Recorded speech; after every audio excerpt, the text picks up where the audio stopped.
called one of the most influential women in the world. And she has sat at the intersection of law, politics, journalism, and civic leadership for decades. She's a good friend of mine, so I got to give her props.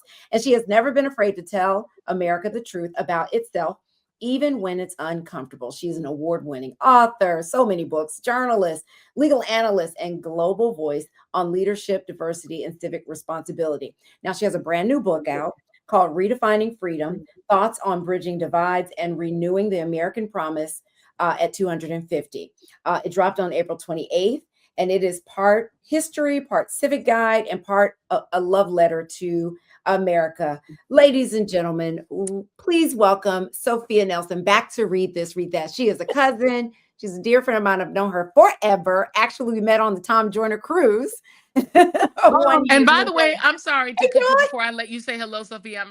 Jackie forgot to mention that you can get the book yourself and should in the store. Oh my goodness, Jacque Reid. Let's make sure we sell some of these books and don't just talk about it. You can go to, there it is. Thank you, Camille. Shop.readthisreadthat.com. If you jump into the shop, once we finish talking about this book and you're so excited about it, don't just think about it. Don't just dream about it. Go ahead and buy the book. Go on, Sophia. How you doing? Hey, girl. So first of all, I love you ladies, and I really love seeing J. Anthony Brandon was bitter that I couldn't be on that segment with you. It was like the Tom Joyner morning show reunion with Joy jumping in. And the AKA thing was not funny, however, because that man caused us a lot of problems with their little sorority thing, and we had to sue them. That was like a real thing, Jackie. Yeah, it was. So they were serious. They look prettier than some of the AKs. Can I say that as an AK? No, you cannot. Excuse me, Sophia. Sorry. Now, can y'all explain to me why y'all had Trick Daddy? Oh my God. Wait, let her finish her thought, Joy-Ann. Okay, let her finish her thought about. Let her enter the room. Joy, you're wrong for bringing that up. Into the room. Trick Daddy. I just let wanted her to know. enter the room, Joy-Ann. She had go ahead, Sophia. So I cannot make a comment on that, right? However, to the point I was making about it was great to see you guys and just having some laughter. This is the first national platform I've been on where I get to talk to Black women. So I'm super excited. Our mainstream media now, and I don't need to tell you this, Joy and Jackie, we're not very represented. I mean, you've got a couple sisters we can think of, but I've been on all the major shows with more coming, and I haven't talked to a Black woman yet. So I'm really excited to be here, and thank you for that.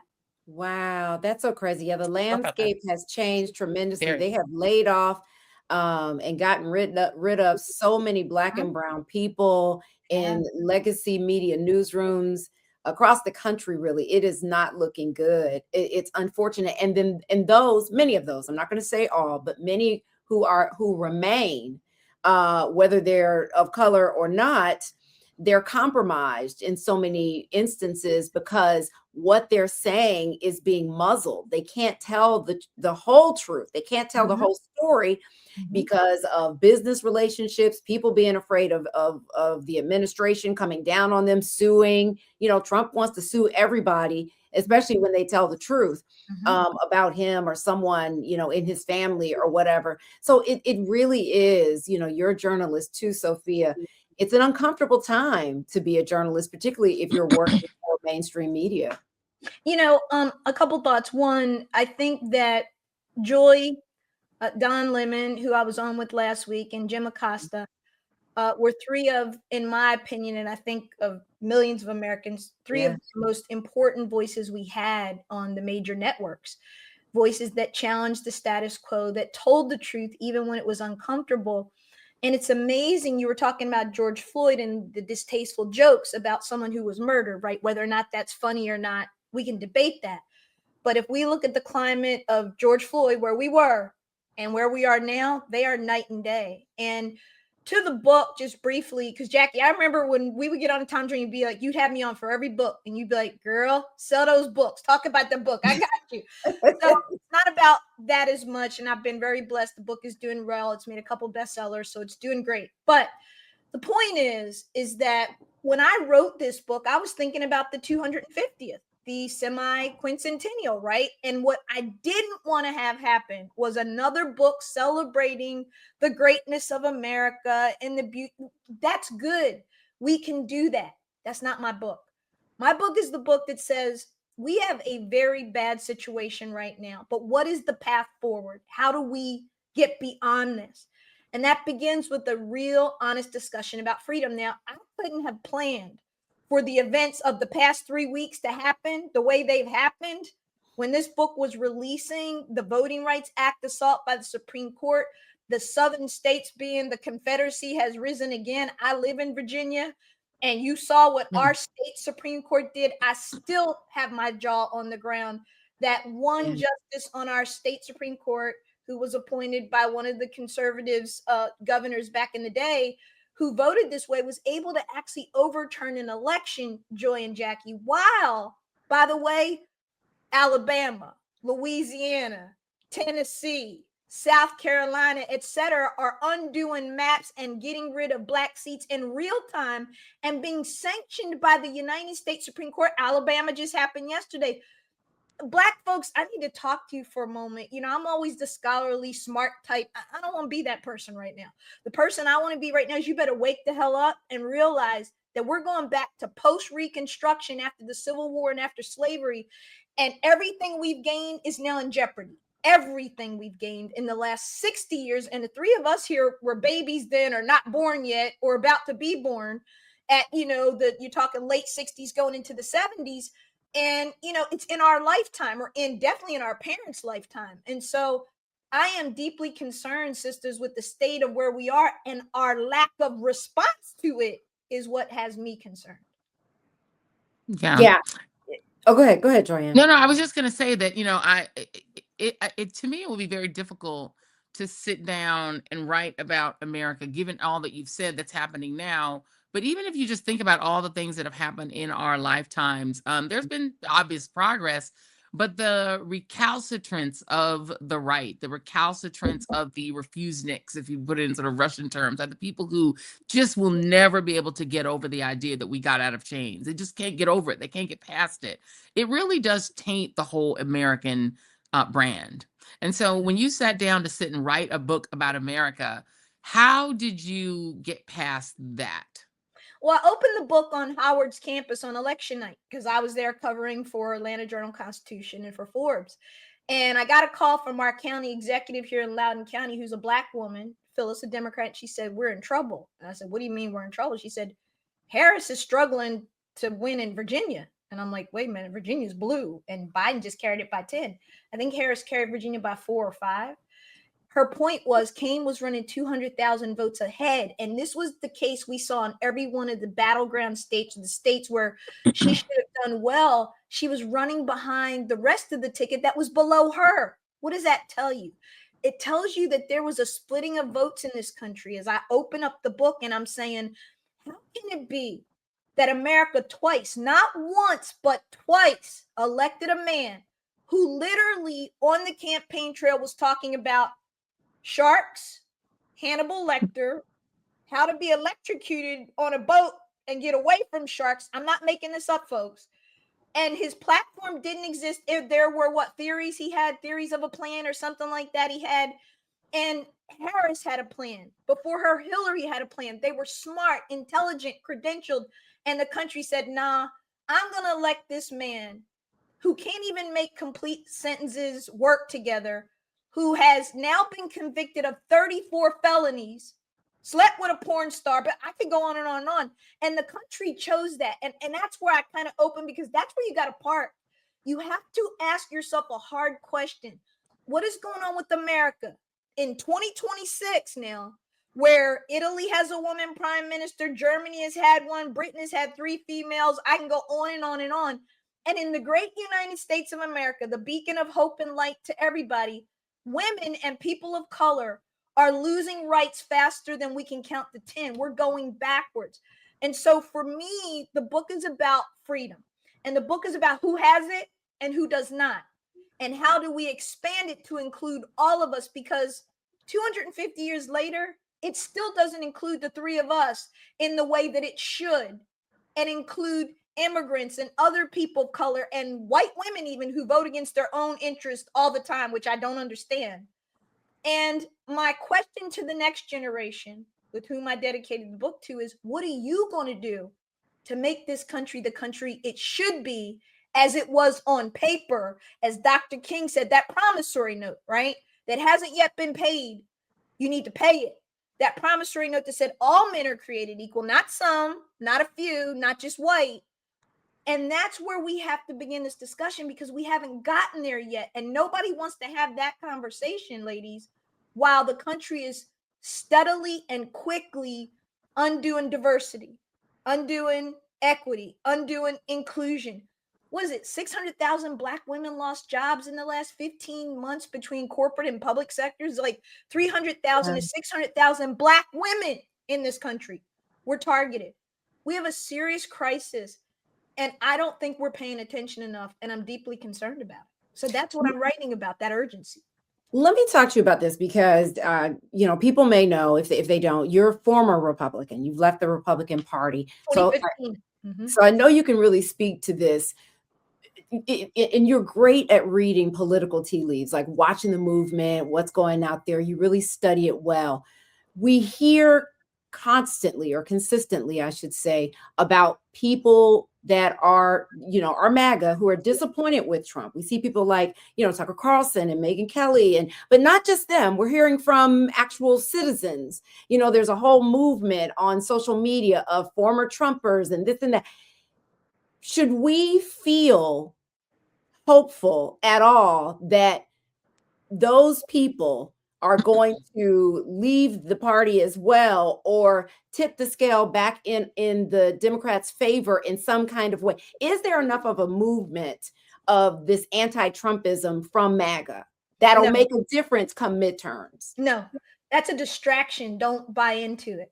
What we need to be focused on, particularly as African Americans, our traditional civil rights organizations need to really wake up fast and wake up with a fire under our tail, is that Project 2025. They told you what they were going to do, and I guess we didn't take it seriously. I don't know. I'd love to hear from both of you, particularly Joy, your thoughts, as someone who was on a major media platform as a mainstream journalist.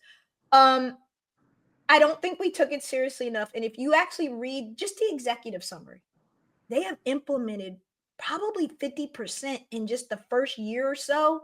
Wow. You have to understand, Jackie, and I cannot say this clearly enough, so everybody hear me. They cannot allow the 2026 midterms to go in the direction of the Democrats. Because if they do, they know that there will be a check on that executive power. Trump will likely get impeached again, which doesn't matter if he doesn't get removed. But the climate as it is right now, talking about tea leaves, the Democrats have had, with Virginia on the table, the Democrats were pretty locked into the majority in the House. Now I don't know, because what the Supreme Court has opened the door to is doing immediate gerrymandering that they're not putting in front of the voters like we did in Virginia. And they're just taking away. You see what Landry did in Louisiana. He just stopped the election and called it done. Out the votes. I mean, just threw them out. You can't do that. Elections, I don't want to get into my professor hat. The bottom line is this, is that the Project 2025 lays out a roadmap. This time they were organized. And so what I want you to not do, Jackie, is don't get distracted by MAGA, the people at the bottom who are driven by grievance, and they're the Confederacy shall rise again. If you look at the demographics of the Republican Party, it is extremely white. It is extremely working class. It is in different subsets of the country where the electoral college plays well in those red places, right? Because we don't do popular vote in this country as we should. And so if you get distracted by what they're doing, you're missing the bigger plan of people like the guy who is in charge of Palantir and the big tech guys and the defense contractors and the infrastructure that they've set up to take power and consolidate it with the wealthiest few, with those who are very white, very male. Take a look at Trump's cabinet, his advisors, who's running the country and running it poorly. And they talk about DEI. That's the dumbest set of people I've ever seen in my life. WEI, white entitled, right? And so, in my opinion, that Project 2025 is what we really need to be focused on. And how do we combat it and shut it down? And if the Democrats don't take control come January 2027, I don't know what happens, and I'm being very honest now, I'm not being over dramatic here. I don't know if the Republic can withstand another 4 years, 2 years of this. Things are not good, and that's not being alarmist. Just look at the data, look at the gas, look at inflation, look at groceries, look at housing, look at the number of people defaulting on credit cards and student loans and car payments. Things are not good, and they're going to get worse. Yeah. I mean, and first of all, I'm stealing WEI, white, entitled, and incompetent. I think we need to establish that. I'm a Frank Luntz girl. I think that you got to establish language, which is why I have tried to get people to stop calling it Jim Crow and call it John Crow, because it is John Roberts who's doing it. But yes, I think what you're saying, Sophia, is true, because, and the answer, I think, in part to your question is that Republicans are not, they don't believe in democracy, right? Not anymore. They just don't. So, I mean, if you think about it, you live in Virginia, Virginia voted. 3 million people said, let's change the maps. 4 people on the Supreme Court said no. And then 6 people on the US Supreme Court said that that legislators, without asking the people, can change the maps in Alabama, Louisiana, and really any state they want, and in Texas. So they've said you don't have to take it to a vote of the people. You in the legislature, they really do believe in, you're talking about the 250th anniversary. This is the America that began, where legislators don't have to ask people. There is no direct democracy, right? Even senators used to be appointed. So they want to go back to the original Civil War America, and they're doing that. And I think the challenge, and you can speak to this just as somebody who used to be in the other party, when Republicans look at Democrats, they see people who are rules people. Democrats are trying to fight a fascist takeover with rules. They're trying to play within the rules. They're trying to do traditional politics. The reason that I'm not confident about November, just like you're not, is Democrats are doing a rules-based response to something that isn't being done through politics, elections, or rules. It's just a fascist takeover. They have tanks in the streets, metaphorically, and Democrats have a pen and a pen and pad in their lapel. Did a police state in Minnesota? Look at what they did. Right. That's what they're doing. They're doing police state. They're doing boot on face. They're not doing procedures. The Supreme Court's not even looking at the Constitution. They're saying, what's the outcome that gives Republicans a majority? We're doing that. And they don't even care what's in the Constitution, because Ketanji Brown Jackson is writing these dissents saying, hey, you know what? That's not in the Constitution. And they're like, F you, we're doing it. They don't care. So what should Democrats, if they were to get outside the rules, what could they do? Well, I think Virginia was the Democrats' kind of stand, right? Where Louise Lucas and others said, we will match you and we will draw a 10-to-1 map, and we will do this. Where the Democrats in my state screwed up, they played by the rules, to your point. They had a great idea of let's match this energy, but then they took it to the voters. They shouldn't have done that. They should have said, we're doing this. We have a super majority, sue us, because the Supreme Court said we can do this. Correct. Now what Virginia has done is they let the voters speak. The Supreme Court has done something here in Virginia that is absolutely unconstitutional when you get to a separation of powers and enumerated powers. Again, I don't want to be a professor nerd, but at the end of the day, they've gone to the Supreme Court. I'm going to be really intrigued to see how they vote on this, because Texas did the same thing. Right? It's going to be interesting to see if the Supreme Court. No, they didn't do the same thing. Sophia, I'm sorry to cut you, but no, Virginia and California did the same thing. They took it to a referendum because they were trying to be rules-based. Texas and the rest of them said, F the people, we just doing this. Right. You're exactly right. So my point is, Joy, is that you are right on. And let me say this to our listeners, because it's important. You have to get involved in your government.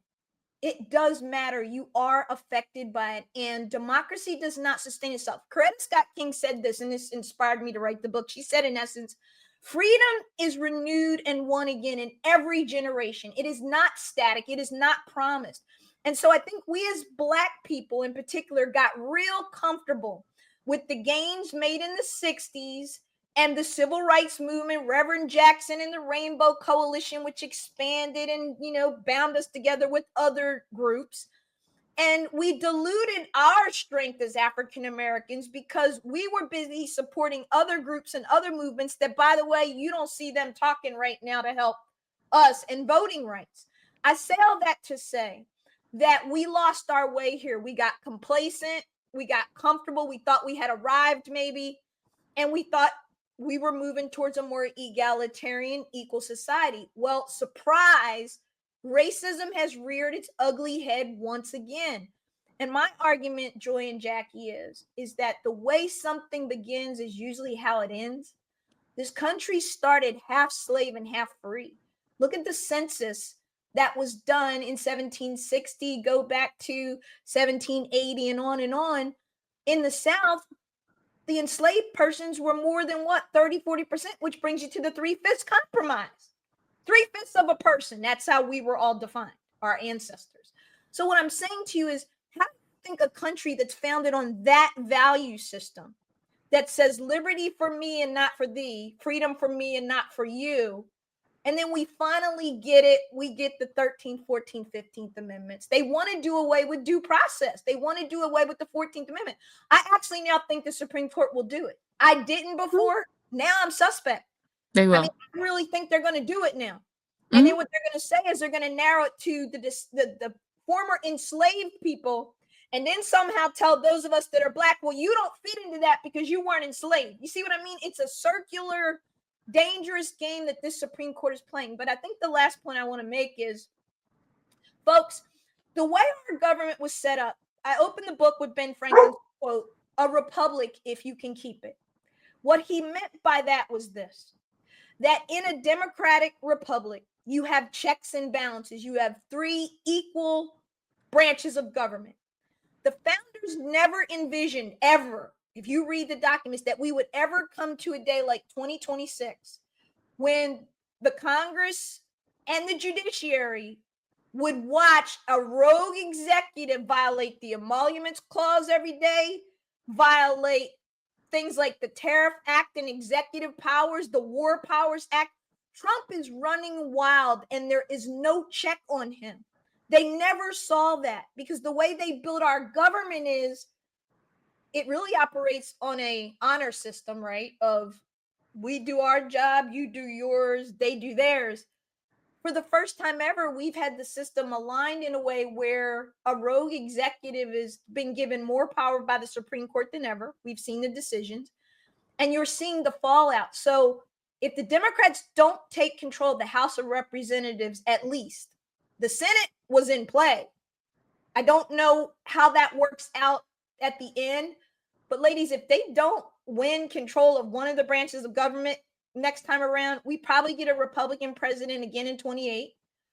I don't know if it's going to be Trump. I think he plans on running again, as ridiculous as he is, even though he can't by law do so.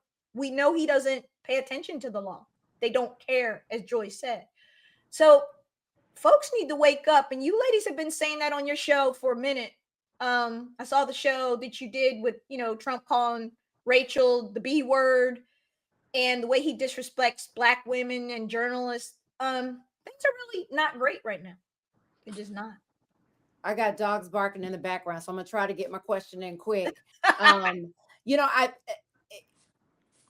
hearing that, from experts who say that the only hope that we have now, Democrats, of beating Trump, let's put it that way, now with this Supreme Court decision and the state's response to that, is really showing up in the polls, at the polls in really big numbers.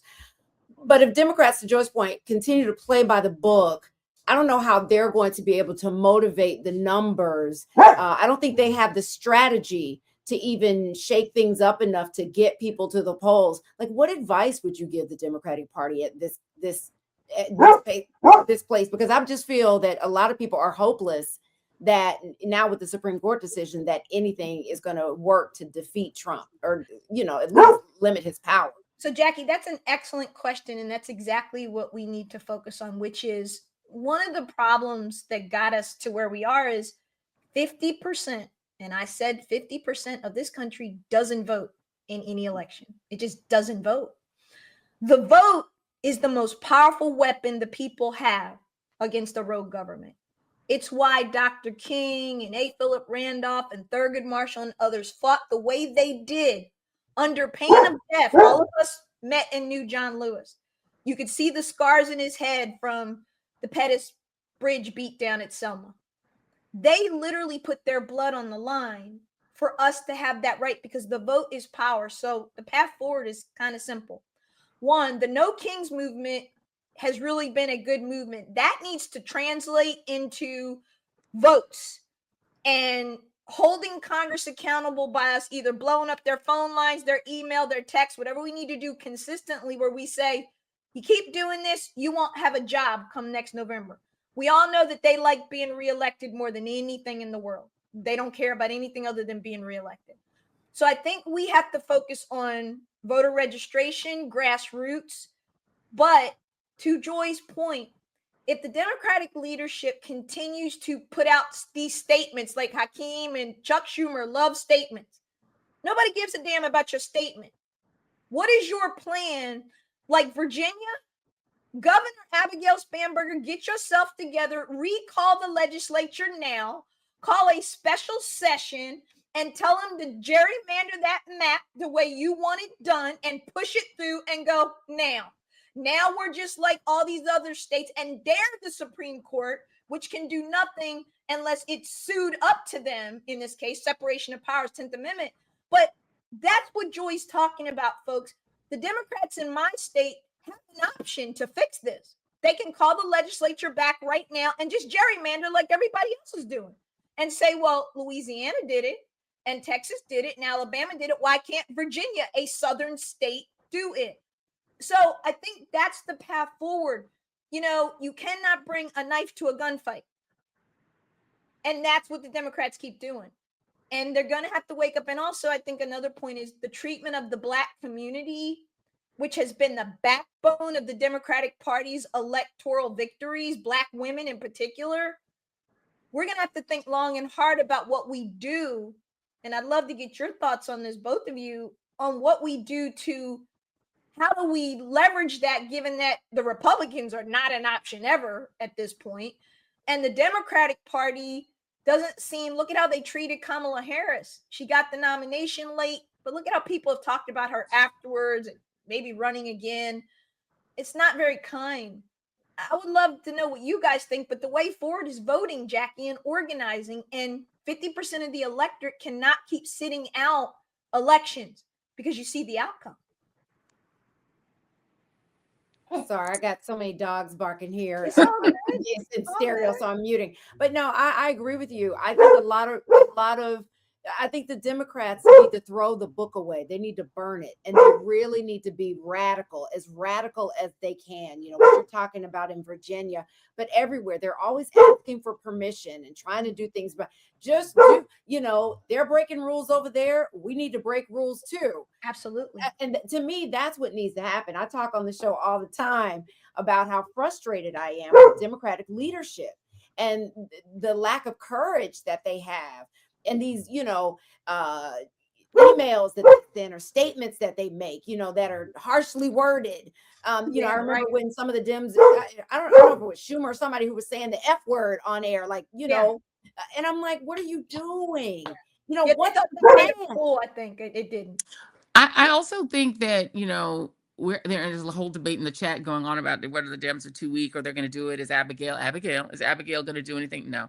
I mean, you know, if I were in charge of the universe, I would do what you said, Sophia. The state legislature and the governor would just call a special session, draw new maps, zero out the Republicans in Virginia. You know, Westmore would order that fool of a state Senate president and tell him, you will not be reelected if you stand in my way. We're zeroing out the Republicans in Maryland. I would get rid of every single Republican in Massachusetts. I agree. Every single Republican in New York. I would literally, if y'all want to play, I would play too. But they don't have enough love. They don't have enough affection for Black, for the CBC, for Black voters. They just think Black voters just owe them their votes. So I think the challenge is counting on the Democratic Party, whose goal is to keep blue state Democrats in power in their seats forever.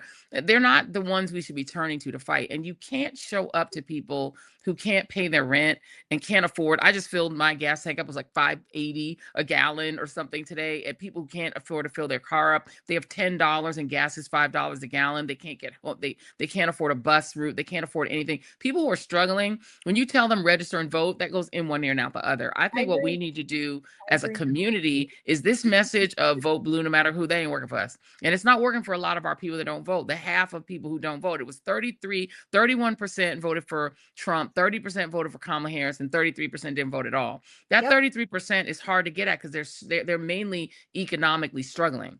And so what we should be doing is going in these communities, not tomorrow, not right before the election, but now with relief. I think if you come to people and say, what do you need? Let me hook you up. You need rent help. Let's do that. The old Tammany system, people hated the machines. Well, you know what? The machines fed you. You're right, Joy. Yes. Right? The machines fed you. The machines got you a job. The machines made sure that you were okay. And then when they asked you for your vote, they'd already given you something. Democrats, what are they giving you? What do you owe them? Nothing. And so I think what we need to start, I don't even think about them no more. If it has to be the Working Families Party that says, you know what, we're not even asking you to register right now. We're coming to you and saying, do you need help with your utility bills? Can we let's get some money behind just helping people survive.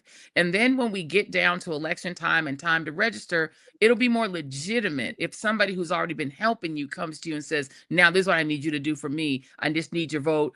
And this is what I'm going to get you in return. It's all transactional. Voting is a transaction. It's not a political lifestyle, right? It's not an identity. People have made it their identity. It's not an identity. It's just a transaction. And so what I want is, in exchange for my votes for a Democrat, is I want some things. I'm gonna need y'all to stop giving Israel my money because I need my money in my community because my people can't eat. I'm gonna need you to take that money from them and give it to Detroit, and give it to Flint, and give it to Selma and Memphis. So that's what I'm gonna need you to do. So I'm gonna need that. I'm gonna need a few things, and I'm gonna need y'all to put a Black candidate up in places where you want to put a self-funding billionaire white person. Well, I don't want you to do that. I need a Black woman here. We need to start asking for something in exchange, or we need to bounce. Because I'm like, the Working Families Party is right there. And if they came to me tomorrow with a good offer, I'm going to listen to it. I'm being honest. And so I think we need to be a little more flexible in terms of this identity politics we're doing on our side. Go ahead. What Joy is saying is old-fashioned grassroots retail politics, where the people used to have the walking around money. I mean, I grew up in South Jersey where you got Camden and Philly right across from each other. And you talk about mob used to run the elections, all kind of shenanigans going on. And they were organized, and they would take people food. They would have walking around money, they would do stuff. And what I'm saying is, and what Joy is saying is, in order to be engaged in your democracy, it filters all the way down to the lowest level of, do people have food to eat? Do they have a place to stay? Do they believe that there is a stake in the government that they pay taxes to, even when they don't have money?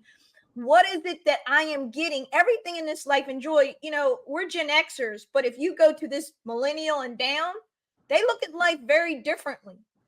The kids that are the Gen Y and Z now, they are deeply transactional, and they have a very short attention span because of the devices. We didn't have that. We knew how to engage, how to talk, how to connect. That is not the world we live in. And I think, to your point, Jackie, when Hakeem is putting out these 3-page statements, literally a tough statement, or you have another press conference where you just rant and you're trying to rap while you're trying to rant at the president. I mean, or Cory Booker is going on a book tour. And saying Trump bad don't work anymore either. Everybody knows he's bad. They know he's a fat, evil, stupid, geriatric man, brain gone. We already know we know everything about him. We know he's corrupt. We know he's stealing. We know. Thoughts. Joy, I'd love to get your thoughts, because we're talking, and I think people want to know this too. Why do you think it is that Trump can do everything he does when Bush couldn't have done this, Obama couldn't have done it, Clinton could? What has happened? I'm curious. I know what I think, but what do you think? I'll jump first, because I know Joy will have a more expansive answer. I'll just say it's racism. I think that there are people who I think there are too many people in this country where the most important thing to them is moving like the majority. Even if they're outnumbered, it's a power that they don't want to lose. And so I think they're willing to look the other way to do things. And so I think a lot of Republicans that are, in Congress, I think they don't like Trump. I don't think that they can stand him, but I think that there are things that they want to get through. I think they wanted to overturn Roe v. Wade. I think they wanted to pull back or really diminish the Voting Rights Act in the way that they did. They have a plan, and they know that there are enough idiots in this country that will blindly follow this man as far as voters, and then that there are enough people who want the power, right, that comes with having this man as president. And then, you know, there are the people who, I mean, I just feel like it's racism, but it's all these other things, but it is turning back the clock of time on Black people. That is a goal of so many people. I think there are a lot of liberals out there who voted for Obama and they love Beyonce, and, you know, they'll probably, you know, let you have their parking spot and be nice to Black people out in the world. But what they don't want is for their kid to be part of a minority at a school. What they don't want that. And so when they go and pull that lever, you know, they're going to do what they got to do to make sure that they still can operate as the majority, right? They can be as liberal. And I think that that's what happened, what keeps happening when it comes to Trump. That's my yeah. I think for his voters, Jackie's 1,000% right. It's racism and envy. Trump, what makes a person, unfortunately, the majority of, you know, six and 10, if there are 10 white people standing in front of you, throw a rock at them, 6 of them are Republicans. They're just culturally Republican. Why are they Republican? Because they're for whatever party is the most conservative. What is conservatism? Preserving white rule. And they will literally bankrupt themselves. They will destroy themselves. They will let their daughters lose their bodily autonomy. They'll lose their farms, lose their shirt, lose their homes, lose their business if they can just stay with white power running. White power is such a drug. It's like crack cocaine, and they can't get off it. They will literally vote themselves into poverty in order to maintain white power. But that's the voters. But why, I think your other question, Sophia, is why do the other politicians go along with it? Because a lot of them are racist. That's sure. You know, they're the ones who I think are racist, like the Tom Cottons. I think Lindsey Graham racist. Like, that's just my opinion. I don't know these people, but they come across racist to me. But I don't know their heart, so I don't know. I do know that why they do it and why the Supreme Court, my theory on why the politicians, including the Supreme Court, who are just a bunch of politicians, the Republican ones, the why they do it is corruption. The way the mob works is that if you join the mob, you got to kill somebody too. You can't just join a group of killers and you don't kill nobody.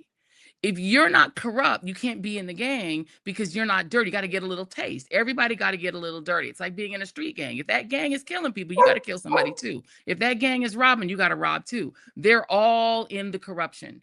And they may hate Trump personally. They may think he's garish and gross and disgusting and weird. They laugh at him behind his back. I'm sure they all laugh. I'm sure J.D. Vance laughs at him behind his back. They all hate him. But they know that he is a celebrity who is racist and who keeps the racist base bedazzled and beguiled while all of them are stealing. They're all corrupt. And that corruption can only work if everybody is in on it and everybody's stealing. They're making money betting on companies they regulate. They regulate company X. They know when things are going to change for that company. They throw down some money and they're getting rich. They're all grifting, but they have to grift as a group. And so I include those 6 members of the Supreme Court. I assume they're all on the take. Everyone's grifting, and you got to grift together. Story the Atlantic did, and it was followed up by a lot of other outlets. Justice Roberts is a fascinating figure. One, his mentor was Rehnquist. He came into fruition as a young guy at DOJ when Reagan first took office. So he's always been against the Voting Rights Act. In fact, it was one of his first assignments at DOJ. That's number one.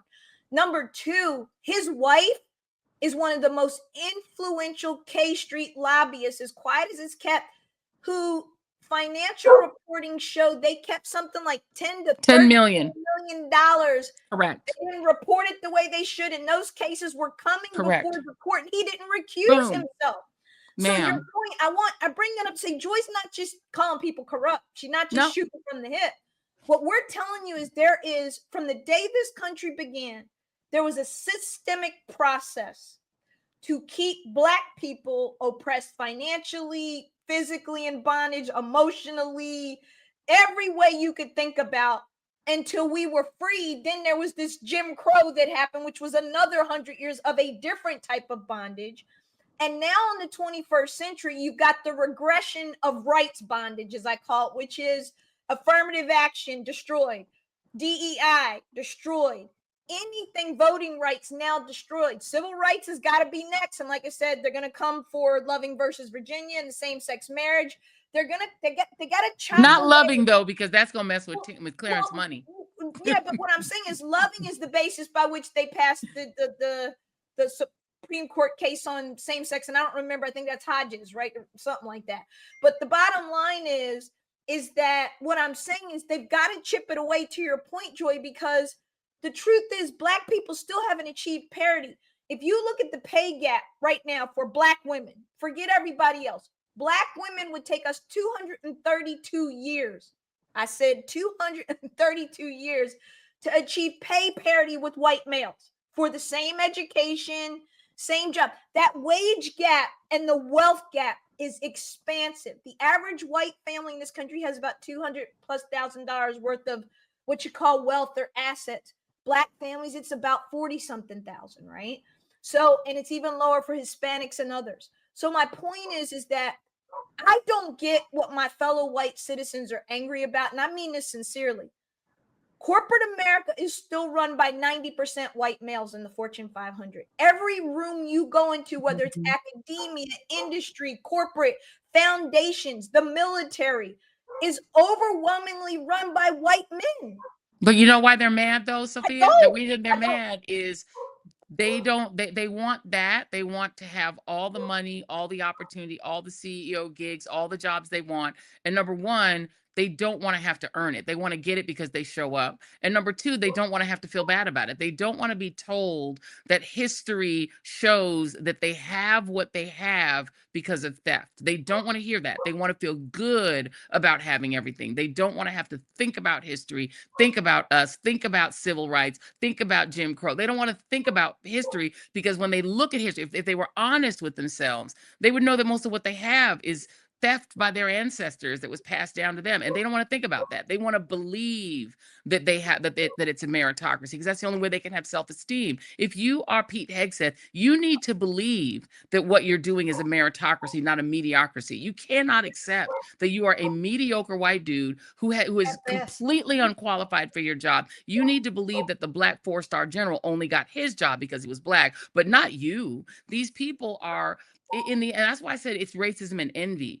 There's an envy when a person that didn't bother to elevate themselves because they didn't have to, because society said you didn't have to work hard in school. You're a white man, you get it anyway. But then when you see that excellent Black woman who clawed her way to the top, became a CEO or became the president of Harvard, and you watch her shine, what you feel deep in your heart is envy. And you feel that how dare she surpass me? You know, how dare she get into Harvard? How dare she run that company? How dare she have a $60 million Netflix deal? How dare she have what I want?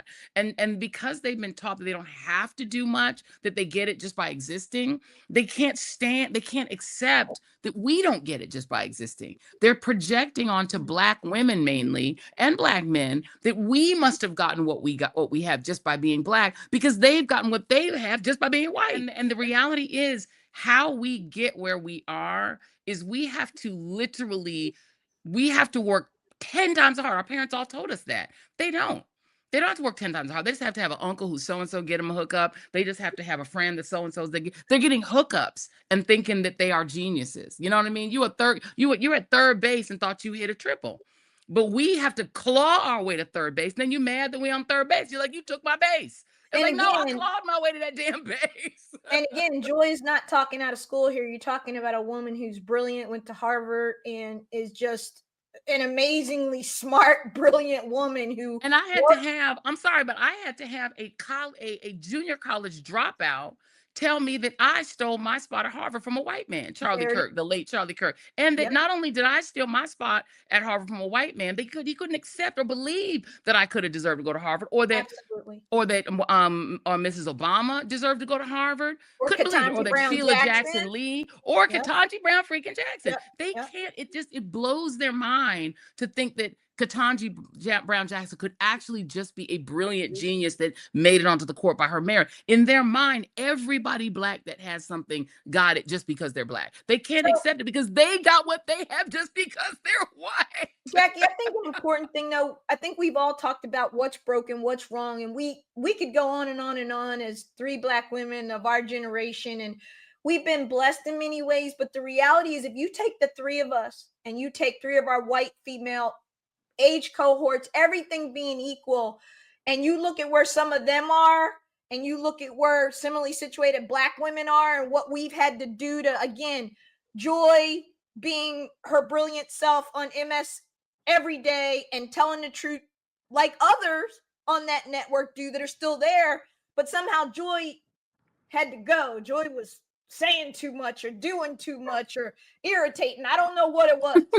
But my point is, I want to speak to this next generation. Say you're listening to 3 Black women talk because we've lived life now. And we got more to go for sure. But we got to pass this baton to all of you. And the way forward has to be a couple things. One, educate yourself and know your history. You are not, I've heard a lot of young people in their 20s and 30s say, there's no more racism. I'm talking about Black ones, not just the white ones. Absolutely believe that because they grew up with Black kids. They go to school with them. They're friends with them. They date them. They don't see racism. I had a young white woman tell me who's a medical student, why would you need a Voting Rights Act? Look at you. You're brilliant. You're a lawyer. They do this all the time. In their mind, one Joy-Ann Reid means all the Black people's problems are solved in the world. That's their mindset. Well, Barack Obama, once he became president, or Colin Powell, or whoever, we go on and on. But young people of this generation, I need you to understand, you're in the fight of your life right now, because the rights that all of us here were born with, because we're all born after the Civil Rights Act, after the Voting Rights Act, we're all born after those things. We kind of inherited that, and we're kind of what I call the Cosby generation, right? We're the first ones to be able to go to med school, law school, the Ivies, all that kind of stuff, and get these degrees and make big 6-figure salaries, etc. But all of that is being rolled back in real time. And I think it's so important that we say to this next generation who I dedicated the book to, you have got to wage this fight. You have got to take this country back for your generation. And you have to redefine freedom to mean something bigger than we hold these truths to be self-evident that all men are created equal. That is a great notion, Thomas Jefferson, as you wrote it while you owned hundreds of other enslaved people. And then you had a concubine that you had 6 kids with who was Black. So there's this contradiction, right, of our beginning. And at 250, I didn't just want us to sit here and sing Kumbaya and say how great we are. I wanted us to actually take a hard look and say, where are we actually at 250? And what does it look like for the people who were disenfranchised at the beginning of this story? Have they made progress? Sure. Are things different? Somewhat. But every day, I think it's fair to say we're seeing those gains rolled back.